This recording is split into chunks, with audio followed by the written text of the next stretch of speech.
ngàyនេះខ្ញុំយក tablet តម្លៃ$1099យកមក unbox បង្ហាញដល់អ្នកគ្នានេះគឺ Huawei MatePad Pro 13.2 inch 2025បាទនេះនៅលើប្រអប់គេមានបញ្ជាក់អានេះយើងអាចប្រើ Office version computer បានឥតគិតថ្លៃ full version តែម្ដងប្រើបានមួយជីវិត Word Excel PowerPoint ហ្នឹងគឺជា version របស់ computer ហ្មងហើយជាមួយនឹង font ខ្មែរគឺមានដល់ទៅជាង400 font យើងអាចធ្វើការ download គេមានដាក់ QR code បាទសម្រាប់ download ដូចជា Google App អីហ្នឹងគឺយើងអាចប្រើប្រាស់បានអញ្ចឹងឥឡូវខ្ញុំធ្វើការ unbox សិនចង់ដែរ1099ហ្នឹងរូបរាងវាស្អាតប៉ុណ្ណាបាទប្រអប់វាធំប្រអប់វា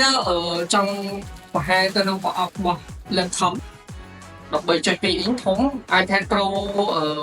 Series M4 13 inch ដែរអានេះវា 13.2 វ៉ាវ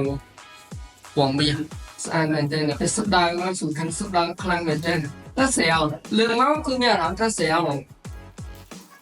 អូនេះអ្នកនរគ្នាក្នុងខាងក្រោយស្ទាបទៅបាទវាគ្រើមប៉ុន្តែវាមានជាមួយនឹងកាឡា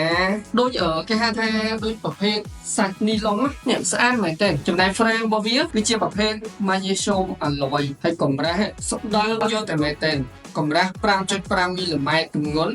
580ក្រាមសុទ្ធដល់នេះស្រាលហូរមែនទែនហ្មងអេក្រង់គឺជាប្រភេទ paper matte អត់ចាំងផ្លាទេខ្ញុំដាក់ឲ្យចំជាមួយនឹងពលឺពូលអ្នកនរគ្នាឃើញអត់ចាំងផ្លាទេអញ្ចឹងនេះក៏ស្រួលប្រើមែនទែនស្រួលពេលយើងយកទៅប្រើនៅខាងក្រៅអូស្អាតខ្លាំងស្អាតមែនយីមែនតម្លៃហ្វនជាងវាសមតម្លៃរបស់គេឥឡូវមើលរង្វាន់ក្នុងប្រអប់គេថែមជូនជាមួយនឹងកណាត់បាទ microfiber សម្រាប់ជូតសម្អាត tablet របស់យើងឡយមានថែមកណាត់ជូតនេះស្អីគេចេះអានេះធ្ងន់អូបាទ keyboard អានេះខេះហើយ keyboard របស់វាឆ្ងាញ់មែនទែនមានអារម្មណ៍ថា unbox tablet នេះដូចឆ្ងាញ់ទេតែឆ្ងាញ់ដៃបាទអញ្ចឹងអានេះគឺជាខេះហើយជាមួយនឹង keyboard ដែលប្រើបច្ចេកវិទ្យា Neuralink បានន័យថាវាជាបច្ចេកវិទ្យា wireless របស់ Huawei ហើយអានេះជាមួយនឹងសាក់ដែរអានេះឆក់អ្នកនរគ្នាបាទដល់ប្រទេសអញ្ចឹងដាក់ពីក្រោយនោះឆក់មកនេះឆក់បត់ជាប់យកមកហើយ keyboard របស់វាបាទនេះអញ្ចឹងពេលប្រើប្រាស់យើងដាក់វាបែបនេះក៏បានដូច laptop ឬមួយក៏យើងដាក់ដុស keyboard នេះចេញដាក់ tablet នេះឆ្ងាយគេnóiថាវាគៀកផ្នែកពេកយើងអាចប្រើយើងឆ្ងាយពីគ្នាបានតែនេះគឺវា connect wireless បច្ចេកវិទ្យា Neuralink នេះគេមានដាក់នៅលើ keyboard នេះអាហ្នឹងគឺជាបច្ចេកវិទ្យា wireless របស់ Huawei អញ្ចឹងយើងអាចប្រើជា tablet ប្រទេសក៏បានដាក់ keyboard មកក៏បានបាទដាក់ភ្ជាប់គ្នាអញ្ចឹងក៏បានครับស្អាតខ្លាំងមែនតើចំពោះ keyboard របស់វាគឺស្ដើងបាទប្រុសធីហើយកន្លែង trackpad របស់វាអានេះខ្ញុំមានអារម្មណ៍ថាដូចកញ្ចក់យើងចុចទៅលើ click បាទមើលមកគឺ premium មក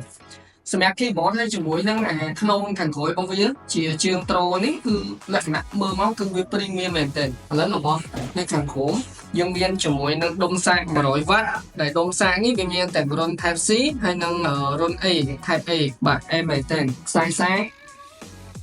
អូខេអស់ហើយអានេះសភៅណែនាំលើបង្ហាញអ្នកនរគ្នាម្ដងទៀតណាកម្រាស់ 5.5 នួនស្រាលឥឡូវយើងធ្វើការបើកម៉ាស៊ីនអូខេអ្នកនរគ្នាមើលអេក្រង់របស់វាធំហើយច្បាស់ស្អាតខ្លាំងមែនទែនអានេះទំហំ 13.2 inch វាជាប្រភេទ flexible OLED បាទកម្រិត10 bit កម្រិតបង្ហាញរបស់វាគឺ 2.8K ហើយដោយសារតែវាជាអេក្រង់ប្រភេទ paper matte អញ្ចឹងមិនថាអ្នកនរគ្នាប្រើនៅក្នុង office ប្រើនៅខាងក្រៅនៅកន្លែងណាក៏ដោយគឺអត់បារម្ភរឿងចាំងខ្លាទេបាទ 13.2 inch គឺធំខ្លាំងមែនទែនជាមួយនឹង refresh rate របស់វាគឺ 144 Hz អានេះល្អដូចខ្លាំងល្អយកតែមែនទែនអ្នកនរគ្នាឃើញដៃខ្ញុំអូនអត់មានទេបាទ smooth យកមកកម្រិតពលឺរបស់វា1000 nit គឺភ្លឺច្បាស់ខ្លាំងហើយ camera គឺស្ដើងខ្លាំងមែនទែនគាត់ថាកន្លែងកាមេរ៉ាខាងមុខនេះវារៀងឆោគេធ្វើឆោអញ្ចឹងត្រូវហើយដោយសារ camera វាស្ដើងពេកអញ្ចឹងដល់ពេលដែលយើងត្រូវញាត់កាមេរ៉ាប្រព័ន្ធ មកយើងត្រូវទុក space បាទដល់ពេលអញ្ចឹងគេជាមក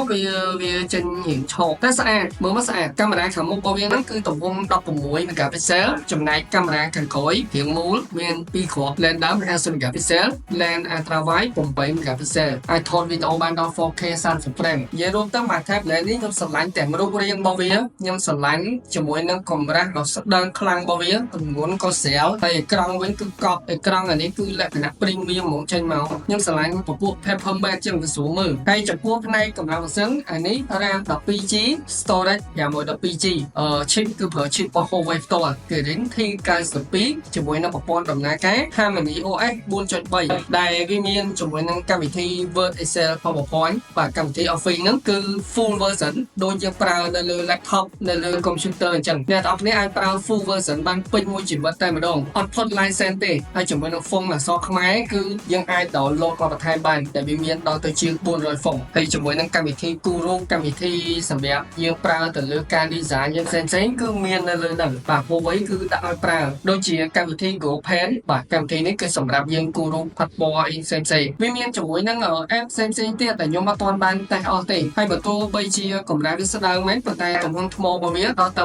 10100 milliampere ល្បឿនសាក100 វ៉ាត់តាមយើងឆែកមើលនៅក្នុង website ផ្លូវការរបស់គេបញ្ជាក់ថាវាចំណាយពេល65នាទីសម្រាប់ការសាកមកពេញអូខេអញ្ចឹងដល់ពេលដែលយើងដាក់ជាមួយនឹង case ក្នុងខាងក្រោយរបស់វាដែលអានឹងក៏ជាជើងទម្រដែរតែភ្ជាប់ជាមួយនឹង keyboard មកគឺកែប្រែ tablet នេះទៅជាកូន laptop មួយអញ្ចឹងដោយសារតែអេក្រង់វាធំអ្នកទាំងអស់គ្នាប្រើកម្មវិធី web browser ឆែក website ឆែកអីហ្នឹងគឺដូចយើងប្រើនៅលើ laptop ចឹងមិនមែនជាប្រភេទ mobile version ទេអានេះគឺលក្ខណៈ laptop version ទេបាទ desktop version ទេនេះ trackpad វាគឺ smooth ល្អបាទឧបជាប្រើប្រាស់គឺ smooth ល្អមែនតើអាចដាក់ពីចម្ងាយក៏បានដែរណាយើងអាចដាក់ tablet នេះនៅពីចម្ងាយទៅខ្ញុំជាប្រើប្រាស់ keyboard ต้องបានតដែរដូចខ្ញុំនិយាយចាស់នេះគឺ wireless បច្ចេកវិទ្យា Neuralink របស់ Huawei បាទអានេះគាត់តែជាវីដេអូបង្ហាញពីការ unbox ចំណាប់អារម្មណ៍ដំបូងរបស់ខ្ញុំទេខ្ញុំនិយាយរួមទៅខ្ញុំមិនដែលប្រើ tablet តម្លៃថ្លៃរបស់ Huawei ទេខ្ញុំធ្លាប់តែសាក accessory ល្មមតម្លៃ3400 4500តែនេះ$1099បើសិនជាអ្នកនរគ្នាមកទិញនៅហាងនីកាបានតម្លៃពិសេសជាងហ្នឹងហើយមានការថែមជូនជាមួយនឹងកាដូផ្សេងៗជាច្រើនទៀតខ្ញុំនឹងបង្ហាញប្រាប់អ្នកនរគ្នាថានេះក៏មានប៊ិចដែរបាទអ្នកប៊ិចរបស់វាពេលដែលយើងប្រើបើឥឡូវខ្ញុំให้បង្ហាញអ្នកនរគ្នាមកunbox ទៅផ្លេចនៅឃើញប៊ិចអូខេប៊ិចរបស់វាអញ្ចឹងពេលដែលយើងប្រើយើងអាចដាក់វាឆក់ជាប់នៅលើ tablet ហ្នឹងបានពេលប្រើប្រាស់ដំបូងយើងដាក់ជាប់មកគឺវាសួរយើងថាកណ្ដិចអញ្ចឹងកណ្ដិចវាមកអូខេតែប៉ុណ្ណឹងគឺជាប់តែនេះថ្មរបស់វាគឺសាកចេញពី tablet បានមក play តម្លៃ1000ជាងបានតែ keyboard បានតែប៊ិចហើយជាមួយនឹង accessory ផ្សេងៗទៀតដែលមានថែមជូនអូខេអញ្ចឹងបើសិនជាអ្នកទាំងអស់គ្នាមានចំណាប់អារម្មណ៍ជាមួយនឹង Huawei MatePad Pro 12.2 inch 2025អាចមករកទិញបាននៅ Nika តម្លៃក្រុមហ៊ុន1099ប៉ុន្តែបើសិនជាអ្នកទាំងអស់គ្នាមកទិញនៅហាង Nika ផ្ទាល់យើងមានតម្លៃពិសេសជាងហ្នឹងជាមួយនឹងការធានាមួយឆ្នាំមានការថែមជូន gift ជាច្រើនទៀតដូចខ្ញុំបង្ហាញអ្នកទាំងអស់គ្នាអញ្ចឹងនៅក្នុងវីដេអូហ្នឹងខ្ញុំមានតែប៉ុណ្្នឹងទេចាំជួបគ្នានៅក្នុងវីដេអូក្រោយទៀត